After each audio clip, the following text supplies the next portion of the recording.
Hey everyone, I just wanted to do a quick video on the new Godox X2T trigger. It's a number of improvements over the old X1T. Most importantly is they've moved your group buttons or added these group buttons here on the front of the unit. And why that's important is in the old days, with the older version, if you were trying to adjust the power on group B, for example, you had to come back to this back screen and I had to push group, then I had to turn the wheel till B showed up, then I had to press set, and then I would change the power, and then I would push set. With this new version and the A, B, C, D, E at the top, if I want to change group B, I just hit B. It immediately brings up B. I can change my mode to TTL or manual, and then they've moved the thumb wheel from being over here on the right till it's underneath the unit, but your thumb falls right on it if you're holding the camera. So all I have to do is turn the power up or down on B. If I want to jump to group A, I just push the A button. Bam, jumps right there. Power up or down. If I want to add a C light, I press C, put it on manual or TTL, power up or down. So that change alone to this unit is just awesome. Alright. Also, the buttons have become simplified because the mode button just off, TTL, manual, off, TTL, manual. Just cycles through those three things. If I go to my B grouping by pressing the B button, the straight line means off, TTL, or manual. So normally, once you set a group to manual, which is how most of us shoot, it just stays there. You never have to mess with that again. If you don't have any of your groups selected, then you hit the mode button. It brings up multi-mode, which is a mode most of us don't use. That's where you can make the flash pop multiple times with one press of the shutter button. It's like a creative thing. Most of us don't use that, but once in a while you're trying to change like group A, if you haven't selected it first, it'll jump into that multi-mode. Just hit the mode button one more time, it'll get you out. So anyway, it's super fast. If I want to change A, just press the A button, turn the wheel. I want to change B, just press the B button, change the wheel. I want to change C, super fast. So again, it's displaying my A, B, and C channels. On the old trigger, if you were trying to adjust E, you had to come over here, press the group button, turn the wheel to get down to E, then press the set button, then change the power, then check the OK. And it was kind of clunky. It worked, it was just kind of clunky. So the huge improvement to me is adding the ABC buttons here. You've got a test button here to see if things are going off. You've got your standard on-off buttons on the side, and you can turn. It's got a focus assist light that comes out the front, this little red cover. Will shoot the X screen onto the subject. The menu button brings up, you can sync this via Bluetooth and use your phone to control the power. There's an app. That's kind of cool. Not sure how practical it is, but I've played with it. It's kind of cool. Get the light to come back on.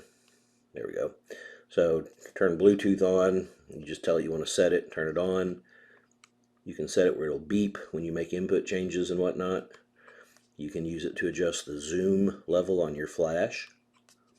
It'll scan for the channel that has the best reception. If you want to change the channel, you just hit set, turn the scroll wheel. You can use channel IDs. I never use that, but that's where your flashes have a particular ID, and it will only communicate with your flashes and your flashes only. You can use the sync cord input. There's a little sync port input, and you can use it as an in or an out, depending upon whether you're wanting to have the camera trigger the transmitter, or whether you're wanting the transmitter to work as a trigger, a shutter trigger. Let me get this light to come back on. All right. You can set a millisecond delay, so between the time you push the shutter button and your flash goes off, you can set it where one person is using the controller and flashes or you can set it on multiple people. And where that would be helpful is theoretically 2 people that both have one of these triggers could be using the exact same lights, and the person that's using this controller chooses the power levels, and the person with the other controller fires them.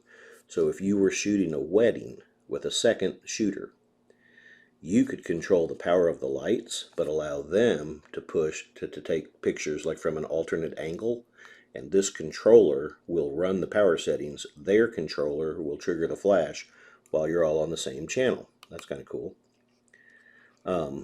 There's a distance mode from 1 to 100 meters or 0 to 30. Sometimes if you get your flash and you put it right next to the transmitter and push the test button or push the shutter button, the flash won't go off.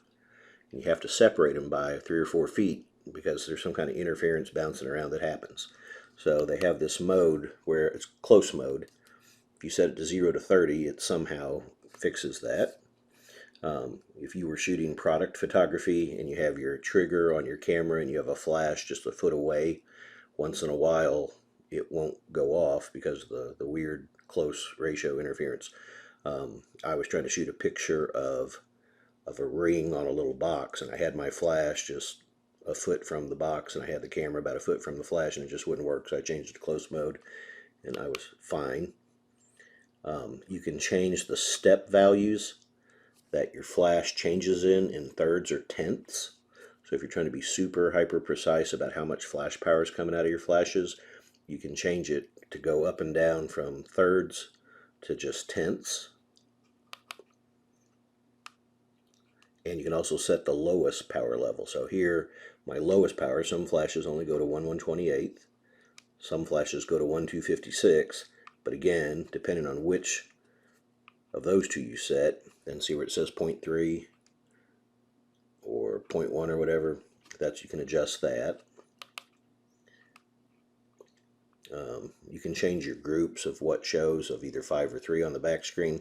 I like 3 because it makes them bigger. You can set standby where it goes into sleep mode after 60 seconds, or you can turn that off. The backlight on the LCD will stay on for 12 seconds after you've pushed a button, or it'll stay on all the time or off. You can change your LCD brightness, and now we're back to the top of the menu, and get out. So, the other thing they've changed is instead of having the wheel that locks it to the camera, it just has, you just throw the switch, and you'll hear it go click, and it clicks in, it clicks off. So, no more getting your trigger stuck because you can't remember whether I need to turn left or right. You just push the little button in, lock it in place, push the little button in, unlock. That should solve the problems. But what I've been playing with this, what I like about it best is just the ABCD at the top. Makes that super fast. They've simplified some of the buttons and the menus, and it just works. It just works. So I've used it with my 8200s, my 8600s. I've used it with the V1. It's compatible with everything Godox makes, which is nice if you're building a system of multiple lights and mixing speed lights with like the bigger lights. The one thing it won't do compared to the X Pro is there's a feature called TCM, and what that does is if I have a flash, let me get out of there. Let's say I have my A flash and I have it on TTL. I can take a picture and let the camera calculate the amount of flash using the TTL system.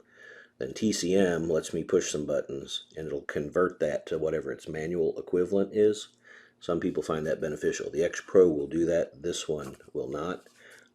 I find that I end up tinkering with my light power anyway, so I don't find that a huge change. Some people ask, well, if this one is new and super and cool, why would I get the X Pro? When you have this on your camera, if you want to see the screen, you have to tilt your camera down to see the screen. The X Pro, it sits up at like a 45-degree angle, so and the screen's on top. So it's just which you prefer. If you have your camera on a tripod sitting low, like 4 feet off the ground, you either have to, it makes it impractical, or you got to bend down and look at your screen. So the X Pro being tilted at the angle, that is an advantage under certain circumstances. But really, to me, it comes down to which form factor you like better. Somebody asked about whether this gets in the way or the X Pro gets in the way if you're the type of person that shoots with both eyes open. I haven't found that necessarily to be true, but I guess depending on your eye spacing and things, any trigger can get in the way. I don't see that as an advantage or a disadvantage to talk about anything. But it's affordable, it works, it's a great trigger, and it's really super easy to navigate because once you have it set, you know, if I have my A, B, and C groups turned on and set, you know, let me change this one back. Change A back to manual, which is how I normally shoot it. Oop, I went too far. Okay. So if I'm used to shooting 3 lights, A, B, and C, and I have them all set to manual, when I turn the unit off, unlike some units, and then I turn it back on, it stays as I last set it. Changing the channel, you go into the menu, you drop down, find channel, there you go. I want to set that and change it to like 9. So some of the older units, you press and held a button and it would change your channel, and some people in the process of trying to change their flash power would accidentally change their channel. So it's kind of buried in a menu, which some people see that as an advantage, some people don't, but in either case it's super easy to change channels. You know, just activate it, change it to whatever you want, back out. Anyway, if you have any questions, let me know. I really like the unit. I actually prefer this to the X Pro because it doesn't sit up so high. I'm always worried, like in a crowd, somebody's going to walk past me and bump into something hanging off the camera like a flash and break it off at the hot shoe. And this is small and compact, so I like it for that reason. But I have both, and if somebody said, which one are you going to take today? Really, at this point, it's just a question of preference. So, hope you like it. Get you one, try it out. If you have any questions, super easy to get around. You shouldn't have to dig the manual out to figure out things. It's pretty simple. Go out and shoot.